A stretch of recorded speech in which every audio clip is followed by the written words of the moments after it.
ప్రత్యేక హోదా ఆంధ్రుల హక్కని గట్టిగా నినదించింది వైఎస్ఆర్ కాంగ్రెస్ పార్టీ.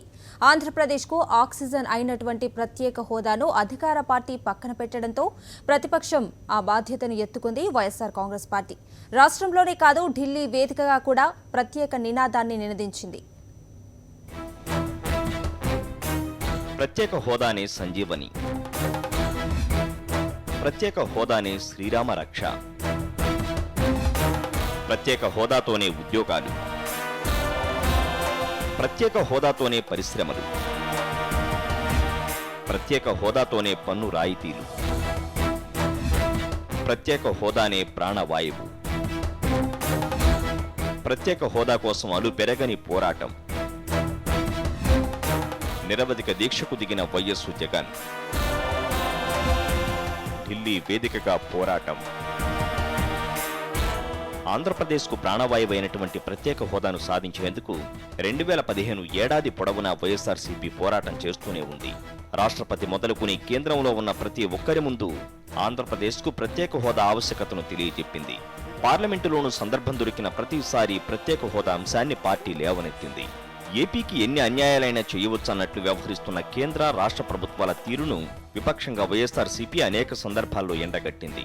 ప్రత్యేక హోదా ఇవ్వడం కుదరదని కేంద్ర పెద్దలు విచిత్రమైన వాదన చేస్తుంటే గట్టిగా ఎందుకు అడగడం లేదని ముఖ్యమంత్రిని వైఎస్ఆర్సీపీ అనేక సార్లు నిలదీసింది. అయ్యా చంద్రబాబు నాయుడు గారు, ప్రత్యేక హోదా అన్నది మన రాష్ట్రానికి వాళ్ళు ఇవ్వరు అని చెప్పి తెలిసినప్పుడు ఎందుకు మీ మంత్రులను కేంద్ర ప్రభుత్వంలో కొనసాగిస్తున్నారు చంద్రబాబు అని చెప్పి చంద్రబాబు నాయుడు గారు గట్టిగా నిలదీస్తూ అడిగారు. అయినా చంద్రబాబు నాయుడు గారి దగ్గర నుంచి స్పందన ఉండదు. పార్లమెంటు సాక్షిగా ఇచ్చిన ప్రత్యేక హోదా హామీని కేవలం ప్రధాని సంతకంతో ఆదేశం జారీ చేస్తే సరిపోతుందని అధికార పార్టీ చెవిలో శంఖం ఊదినట్టు చెప్పింది. నీతి ఆయోగ్ అని ప్రణాళికా సంఘం లేదని చెప్పడం సబబు కాదని నినదించింది. ఏడాది ప్రారంభంలోనే వైఎస్ జగన్ కేంద్ర హోంమంత్రి రాజ్నాథ్ సింగ్, ఆర్థిక మంత్రి అరుణ్ జైట్లీని కలిసి ఆంధ్రప్రదేశ్కి ఇచ్చిన ప్రత్యేక హోదా హామీని అమలు చేయాలని కోరారు.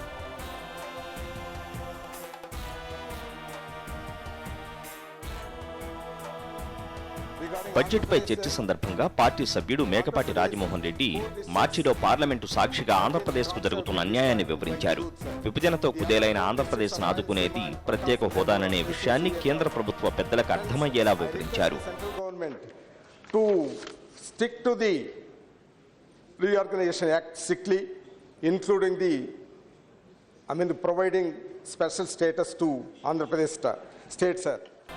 కేంద్రం నుంచి ఉలుకు పలుకు లేకపోవడం, ఆంధ్రప్రదేశ్ ప్రభుత్వం మీనమేషాలు లెక్కిస్తుండటంతో ప్రజల వాణికి ప్రతిబింబంగా ప్రతిపక్ష నేత వైఎస్ జగన్ మార్చి 30న ప్రధాని మోదీని కలిసి ఆంధ్రప్రదేశ్ ప్రజల ఆకాంక్షను వినిపించారు.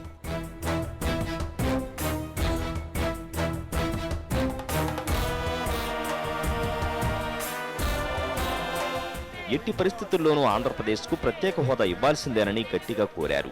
ఆంధ్రప్రదేశ్కు ప్రత్యేక హోదా ఇచ్చేందుకు జరుగుతున్న జాప్యాన్ని ఖండిస్తూ వైఎస్ఆర్సీపీ ఎంపీలు పార్లమెంటు ప్రాంగణంలోని గాంధీ విగ్రహం దగ్గర ఏడాది మేలో నిరసన తెలిపారు.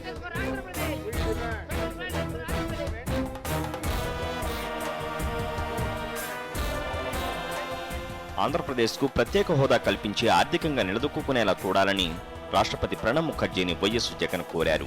జూన్లో రాష్ట్రపతిని కలిసి ఈ మేరకు ఓ విజ్ఞాపన పత్రాన్ని అందజేశారు. ప్రత్యేక హోదా కోసం తిరుపతిలో మునికోటి బలిదానాన్ని గుర్తు చేసుకుంటూ కేంద్ర ప్రభుత్వ పెద్దలను కదిలించే ప్రయత్నంలో భాగంగా ఢిల్లీలో ఆగస్టు 10న ఓ రోజు ధర్నా నిర్వహించారు. ఆత్మార్పణ చేసుకున్నటువంటి కోటి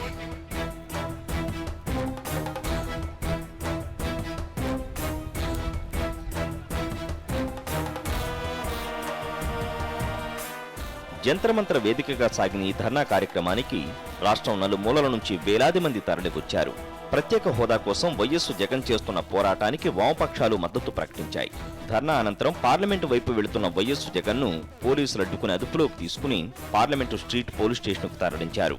ప్రజలందరూ కోరుకుంటున్న ప్రత్యేక హోదా ఆవశ్యకతను ప్రభుత్వ పెద్దలు వినకపోవడాన్ని నిరసిస్తూ ఆగస్టు 29న రాష్ట్ర వ్యాప్త బంద్కు పిలుపునిచ్చింది.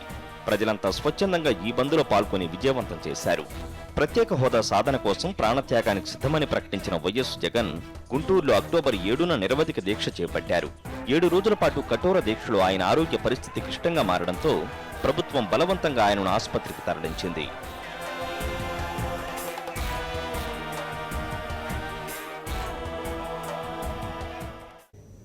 మహిళల మాన ప్రాణాలతో ఆటలాడుకుంటున్న కాల్ మనీ సెక్స్ రాకెట్ బండారాన్ని బయటపెట్టి వైఎస్ఆర్సీపీ ప్రజల పక్షాన నిలిచింది. కాల్ కీచకుల ఆగడాలను అసెంబ్లీలోనూ బయట ఎండగట్టి ప్రభుత్వాన్ని ఉక్కిరిబిక్కిరి చేసింది. కాల్ మనీ కారకులకు అండగా నిలిచేందుకు జరిగిన ప్రయత్నాల్లోనూ తిప్పికొట్టింది.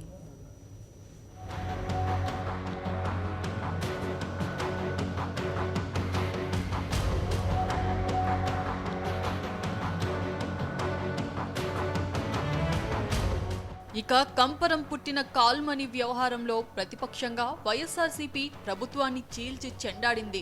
సభ నుంచి సస్పెండ్ చేసినా ప్రజాహితాన్ని విస్మరించేది లేదని కుండబద్దలు కొట్టినట్టు చెప్పింది. ముఖ్యమంత్రి అండదండలతోనే కాల్ మనీ సెక్స్ రాకెట్ దందా సాగుతోందని అసెంబ్లీ సాక్షిగా తేల్చి చెప్పింది. మభ్యపెట్టాలని చూసిన ప్రభుత్వాన్ని కడిగి పారేసింది. ఖచ్చితంగా చర్చ జరగాల్సిందేనని సభలో భీష్మించింది. నిరుపేద మహిళల ధన మాన ప్రాణాలతో చెలగాటమాడుతున్న కాల్ మనీ కీచకుల పీచం అణచాల్సిందేనని నినదించింది.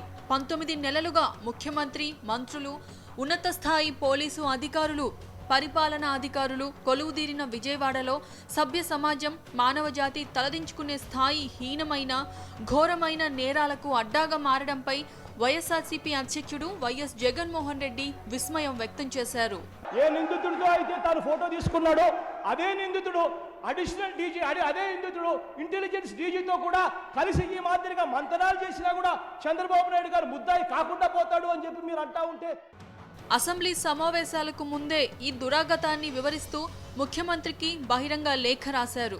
పచ్చని సంసారాల్లో చిచ్చుపడుతున్న కాల్ మనీ బాగోతాన్ని అంతమొందించాలని కోరారు. అధికార పార్టీ ఎమ్మెల్యేలు, ఎమ్మెల్సీలు తెర వెనుక ఉండి కాల్ మనీ కమ్ సెక్స్ మాఫియాతో కలిసిపోయిన తీరును ప్రస్తావించారు.